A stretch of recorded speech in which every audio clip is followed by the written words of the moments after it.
MotorWeek is made possible by TireRack.com, State Farm, and WeatherTech. An accord, by definition, is an agreement, and I think we can all agree that the Honda Accord has been one of the most successful cars of all time, with over 13 million sold here in the U.S. alone. So while an all-new Accord may not spike the excitement meter around here, it certainly is an important vehicle for Honda as well as for other car makers as they see what they'll be up against for years to come.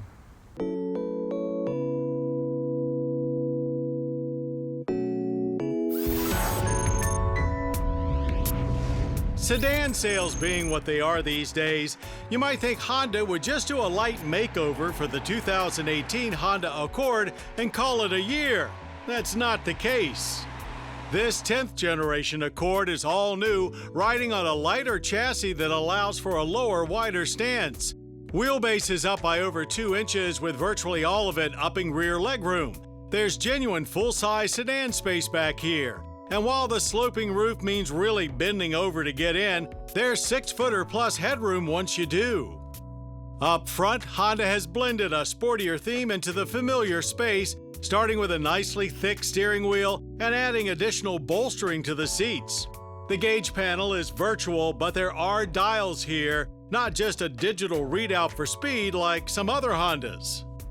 A full slate of tech features naturally, including an 8-inch touchscreen with vastly improved interface, though that's mostly due to adding some antiquated knobs and buttons back into the mix.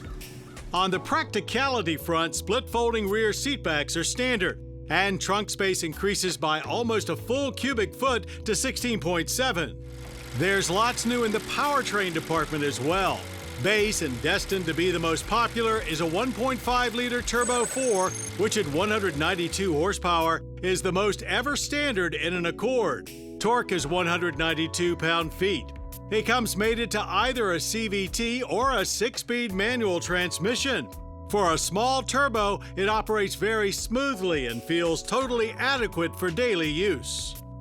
The upgrade is no longer a V6, but another Turbo 4, a 2-liter no less. But don't fret, it's actually a detuned version of the Civic Type R's, cranking out 252 horsepower with 273 pound-feet of torque, more than the last V6. It connects to either a new 10-speed automatic or a 6-speed manual. We really enjoyed the manual. It's not Honda's best shifter ever, but it just feels like you're getting away with something, rowing through the gears in this family car. Finally, the hybrid makes a return as well, combining a normally aspirated 2-liter i4 with 2 electric motors for a combined output of 212 horsepower. Regardless of powertrain, the Accord feels as quiet and functional as always, but bigger, and still with just a dash of fun in the mix. It's not Lexus quiet or Mazda capable, but it finds a really nice sweet spot in between. While visibility wasn't an issue before, A-pillars have been slimmed to enhance the outward view further. Despite the wheelbase stretch, overall length is actually down, even as the front overhang is up slightly. But the altered proportions work wonderfully, yielding a sleeker, coupe-like profile. Indeed, Honda clearly wanted to steer things in a sportier direction styling-wise, but thankfully without going overboard. A bit of weight was lost along the way as well, around 150 pounds for most trim levels. Wheels are 17 or 19-inch alloys.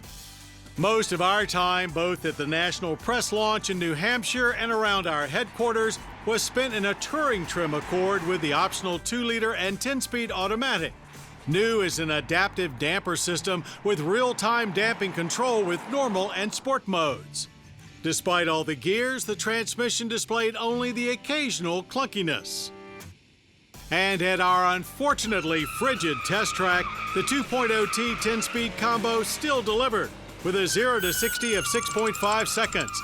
There's plenty of low-end rumble, enough to battle quite a bit of wheel spin. With warmer temps, we feel sub-6 seconds would be more the order of the day. Things are smooth and steady from there, eventually tripping the lights in 14.8 seconds at 100 miles per hour, easily comparable to last year's V6. It doesn't feel vastly lighter than before, but nimbler for sure with noticeably less body roll. Turn-ins are quicker and overall the car simply feels more responsive and yes, sportier. Honda sensing safety systems, including collision mitigation braking, are standard on all Accords. Government fuel economy ratings aren't finalized for the 2-liter, but in mixed driving, we averaged a good 28.6 miles per gallon on regular. Pricing starts with LX trim at $24,445. Top-level Touring trim begins at $34,675. Yes, it's not a great time to be in the four-door car business these days, but if there's one sedan that should have no problem staying relevant in this SUV-obsessed world, it's the 2018 Honda Accord. It's because it still delivers what it always has: reliable, highly efficient, practical, trouble-free transportation in an increasingly refined and sophisticated package. Honda fans are sure to follow accordingly.